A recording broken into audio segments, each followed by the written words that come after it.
ከሙታን መሃል ለምን ፈለጋችሁ?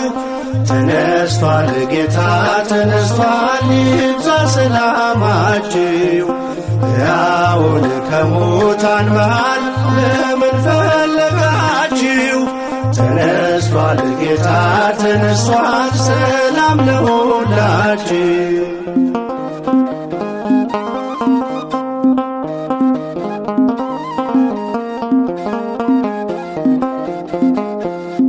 በሲኦል ባልተወን ባከበረን ጌታ ሰላም ታወጀልን አለን በጸጥታ።